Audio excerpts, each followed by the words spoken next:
వారు లేఅవుట్ చేసి 2008 సంవత్సరంలో అచ్యుత్ ఎడ్యుకేషనల్ సొసైటీకి 5 ఎకరాల భూమిని అమ్మడం జరిగింది. ఆ తర్వాత ఈ మధ్య కాలంలో బ్రహ్మాండ సాపిక జరిగింది. ఆ సొసైటీ కంటిన్యూ బిల్డింగ్లు కట్టుకొని రెంట్కి ఇచ్చి మరి అనేకటువంటి ఎడ్యుకేషన్ నడుపుతున్నటువంటి సందర్భంగా అనేక హోటల్ మేనేజ్మెంట్ కూడా నడుస్తూ ఉన్నది. దానిని రెంటుకు 66,000 మరి చదరపు గజాలకు సంబంధించినటువంటి ఇండ్లను ఆ కిరాయి తీసుకున్నటువంటి లియోనియా రిసార్టు. తర్వాత అది చేంజ్ అయింది, మేనేజ్మెంట్ చేంజ్ అయ్యి రంజిత్ రెడ్డి అందులో ప్రవేశించడం జరిగింది. ఆయన ప్రవేశించిన తర్వాత ఆయన కొనుగోలు బ్యాంకు ద్వారా కొనుగోలు చేసిన కేవలం బిల్డింగులే. ఆయన కేవలం పార్కింగ్ ప్లేస్ కూడా ఉండదు. కానీ అక్కడ ఉన్నటువంటి 300 ప్లాట్లు, ఒక్కొక్క ప్లాటు 1000 గజాల చొప్పున ఉంటుంది. రైతులు అందులోకి వెళ్ళడానికి రోడ్డు ఉంటుంది. ఆ రోడ్లను మూసివేసి గేట్లు పెట్టడం, ప్లాట్లను బెదిరించి ప్లాట్లను గుంజుకొని మరి ప్లాట్ల పైన గేట్లు పెట్టి ప్లాట్లను కూడా మరి రోడ్లు రాకుండా రోడ్లను కూడా చెడగొట్టేటువంటి సందర్భంగా అనేక దఫాలుగా కలెక్టర్ గారికి ఇద్దరు మరి మున్సిపల్ కార్పొరేషన్కి ఇస్తే రోడ్లు వెళ్ళాలి, మట్టి తీసినటువంటిది గేటు తీసేశారు.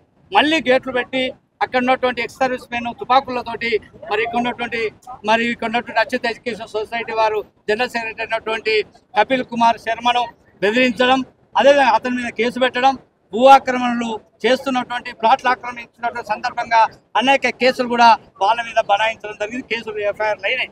అయితే ఈ యొక్క రంజిత్ రెడ్డి అగడాలు అంతా ఇంత కాదు. ఆయన వెనకాల ఒక 3 వ్యక్తులు, రామారావు, ప్రవీణ్ రావు, దామోదర్ రెడ్డి, వీళ్ళంతా భూ కబ్జాదారులు, భూ కుంభకోణాలు, రాష్ట్ర కేంద్ర ప్రభుత్వాల ప్రజాధనాన్ని కూలగొట్టి 1000 కోట్ల రూపాయలు సంపాదించిన వ్యక్తులు వీళ్ళంతా జమై ఈ 4 వ్యక్తులు ఈరోజు అక్కడ ప్రవేశించి భూదందా చేస్తూ ఉన్నారు, రైతులను మోసం చేస్తూ ఉన్నారు, మరి ఒక ప్లాట్లను ఆక్యుపై చేస్తూ ఉన్నారు. మాకు రావాల్సిన ఎడ్యుకేషన్ సొసైటీ సంబంధించినటువంటి 6,65,00,000 రూపాయల బకాయి ఉన్నది, ఇవ్వడం లేదు. కాబట్టి మేము అనేక దఫాలు చెప్తున్నాం. ఈరోజు ఈ ధర్నా చేస్తున్నాం. ఈ ధర్నా తర్వాత దశల వారీగా చేస్తామని చెప్పాం. ఈ ధర్నా నుంచి అయినా ఇప్పటికైనా కూర్చొని మరి ముందుకు వచ్చి మా కనుక ఇస్తే మేము సాపిగా నువ్వు నడుపుకోవడానికి అవకాశం ఉన్నది. కానీ నువ్వు ప్రభుత్వం అండదండాలని చెప్తున్నావు. రేవంత్ రెడ్డి గారు చాలా గొప్ప మరి సీఎం అని చెప్పి ప్రజా ఆదరణ పొందినటువంటి నాయకుడు, ప్రజలతో మమేకమైనటువంటి నాయకుడు. కాబట్టి మేము ఇలాంటి అరాచకవాదులను నువ్వు ఎక్కడికక్కడ ఎండగట్టకపోతే నీకు చెడ్డ పేరు వస్తుంది. దయచేసి మరి భూ బాధితుల పక్షాన మీకు విజ్ఞప్తి చేస్తున్నాం. రంజిత్ రెడ్డి అగడాలను కట్టడి చేయాలని చెప్పి వారికి విజ్ఞప్తి చేస్తాం. ఎక్కువ సమయం లేదు కాబట్టి 2 విషయాలు చెప్తా ఉన్నాను. అచ్యుత ఎడ్యుకేషన్ కు ఆయనకు వచ్చే లీజు డబ్బులు మరియు అక్కడ ఉన్న ప్లాట్ల ఉన్న వ్యక్తులను ఇబ్బంది పెట్టకుండా గేట్లను వెంబడి తొలగించాలి. మరియు అక్కడ ఉన్న మొరంలో కుప్పలను కూడా తొలగించి వెంబడి రిమూవ్ చేసేసి వాళ్ళకి న్యాయం జరపాలి. మరి నీకున్న 8 బిల్డింగ్స్ ఏవైతే యాక్షన్ లో అమ్మిరో ఆ బిల్డింగ్ల వరకే ఉండాలి. నువ్వు ఈ యొక్క లైసెన్స్ తుపాకుల ద్వారా తీసుకొచ్చి మరి బాధితులను అక్కడ భయభ్రాంతులకు గురి చేయడం తప్పండి రంజిత్ రెడ్డి గారు. మరి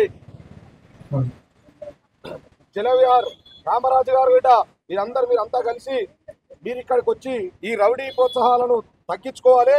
ఇది ఏంటి మీరు సిటీలా లేకపోతే వికారాబాద్ సైడ్ చేస్తే మాత్రం ఇక్కడ ఊరుకునేది ఉండదు. మీ ఎంబడి గవర్నమెంట్ ఉండొచ్చు, పోలీసు ఉండొచ్చు, కానీ ప్రజాబలం కింద మీరంతా చీపురులతో సమానము కొట్టుకపోతారు. కాబట్టి రంజిత్ రెడ్డి గారు మీరు ప్రభుత్వానికి రేవంత్ రెడ్డి గారికి మచ్చ చేస్తురా అని అందరు అంటా ఉన్నారు. మరి రేవంత్ రెడ్డి గారు మచ్చ చేస్తురా, మీరు వాళ్ళతో కలిసి చేస్తున్నా తెలియదు. కాబట్టి మీరు దయచేసి చెప్తున్నా, దొంగతనంగా నీళ్లు తీసుకపోయినావు కలెక్టర్ ఆఫీస్ ముంగట నుంచి, మరి అంతే విధంగా దొంగతనంగా పైపులు వేసుకపోయినావు. నువ్వు దొంగతనంగా బెదిరిస్తా ఉన్నావు మా ప్లాట్ యజమానులను, మా రైతులను. రోడ్లు బంద్ చేసినావు. అది ఒక పంచాయతీ లెవెల్లో నువ్వు రోడ్లు బంద్ చేయడానికి ఎలాంటి హక్కులున్నాయి?